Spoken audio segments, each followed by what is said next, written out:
I can vouch for one thing, it's very, very noisy in a shearing shed.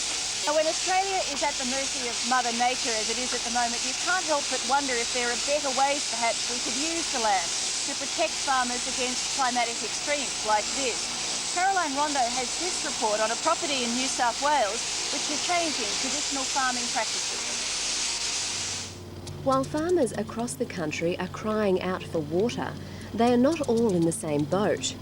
In a year such as this, where we haven't achieved any crop at all, it hasn't hurt us badly because we haven't ploughed ourselves into a drought at any stage by killing any plants, and the cost has been so minimal that it hasn't really hurt us. There's no doubt Bruce Maynard's property, Willydar, near Dubbo in northern New South Wales, is dry. But it's a far cry from the ravaged plains across much of the country. Bruce is part of a small band of new age farmers who have thrown down the traditional tools and methods of farming, ploughing a new field of modern thinking. We're trying to replace technology with better knowledge most of the time, if we can, and trying to live to the land's capability rather than the maximum productivity of that area. Ready? 6 years ago, Bruce, a fourth-generation farmer, realised something had to change. Coming through the 1980s, we were particularly hard hit through dry years and high interest rates, etc. And so that really gave us pause to think hard about what we were doing and whether we were going to still stay farming and whether we'd do something more lucrative. The family decided it wasn't just about the money, and with that in mind, adopted a radical new approach to working the land. The environment, not economics, became their focus. Step 1, a change to his cattle's feeding patterns, a practice known as time control grazing. Instead of letting them spread out across the landscape widely, you get them together and then move them around your paddock subdivisions, thereby allowing a lot of rest before you've come back. You're trying to allow the plants adequate time to recover before they're grazed again. And we found that wonderful and started to return our property to a natural grassland, open woodland state. Step 2, to find a way of sowing crops that minimises damage to the soil.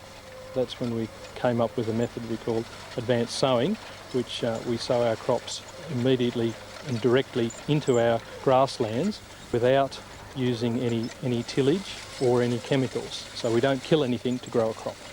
Our chemical usage is down to only a couple of % of what it was before, and our fossil fuel usage is only down to 20% of what it was before because of the changed method. So that's meant a great thing in the hip pocket for us, as well as better for the environment.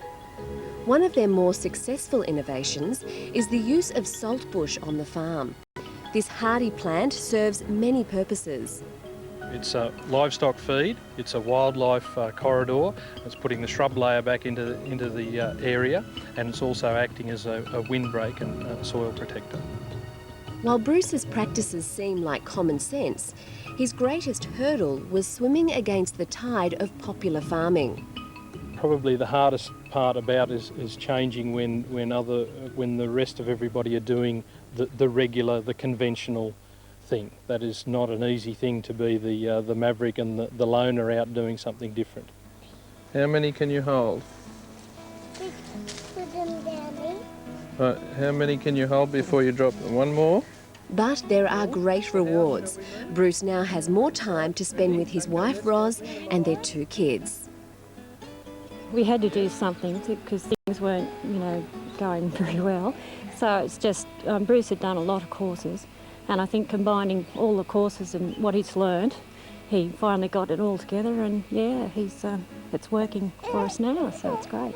We're not trying to tell other people how to run things, but we're just trying to suit our family aims, which is to have something for this fellow and for the future generations to work with. That report from Caroline Rondo.